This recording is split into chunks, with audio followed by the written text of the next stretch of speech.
Hello everyone, Emily here. I am going to do a show and tell.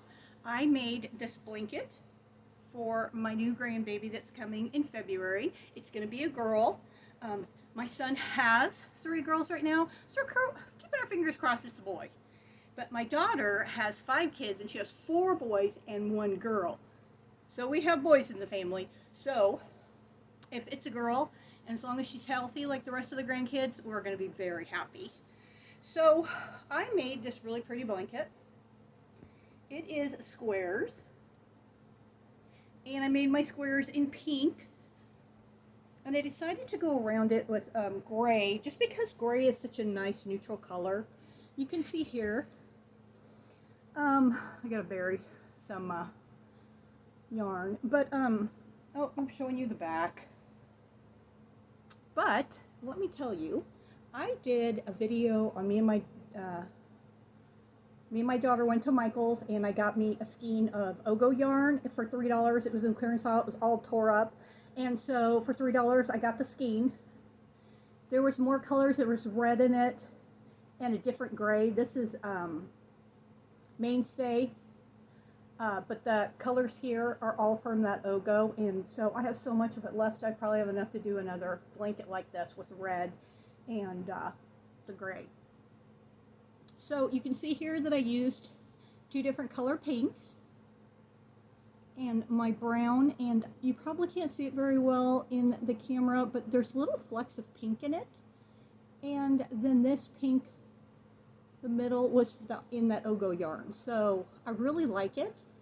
I only made 16 squares, so I'm not going to tell you it's overly huge, because it's not.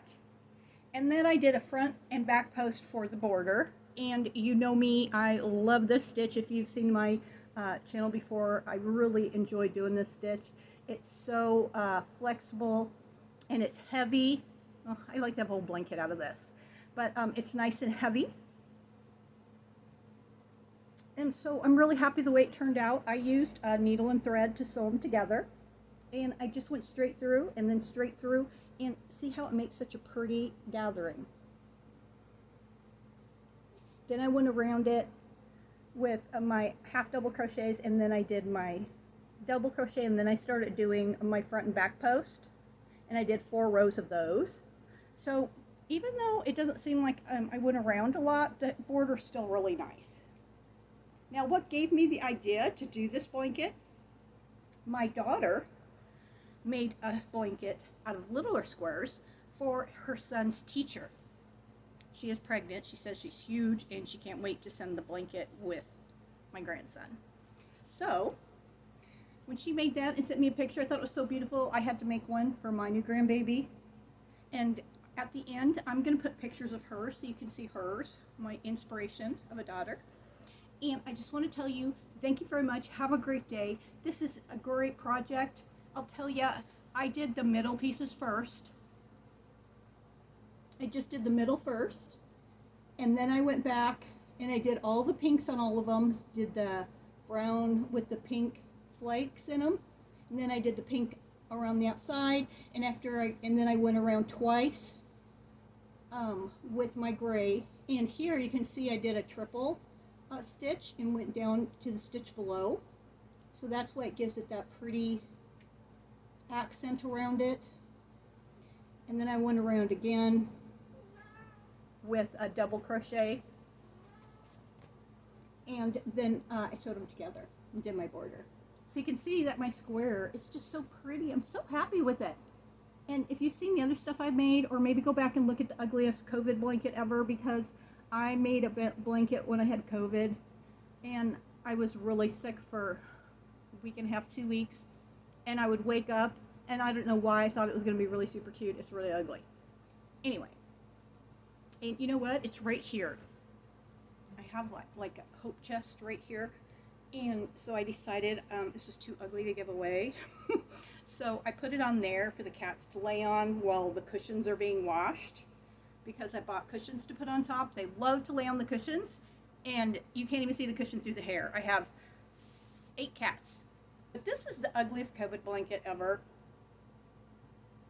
You know, I made a blanket, a chevron flag blanket. I made 2 of them for my friend. She gave one to her husband, one to her daughter. And so that's where the star inspiration came from. And I don't know why I thought it'd be really cute to just have a few squares and then go around the outside with the sparkle. And I noticed it was kind of ugly as I was going along. But I just didn't stop because I was so sick. I was like doing a few rows and going to sleep. Doing a few rows, go to sleep. 1 row, 2 stitches, go to sleep. This is corner to corner. And I love pink and I love gaudy. So for some reason in my brain, I really thought it was going to work out. So this is the ugliest COVID blanket ever. Put it back on my hope chest. My son, he said, Mom, that is so pretty. I love the sparkles. So I'm just going to drape it over this hope chest. And the cats can lay on it to the little heart's desire. Have a great day. Stay safe. I'm going to show you pictures of my daughter's blanket. And I hope to see you guys back soon. Thank you. Bye.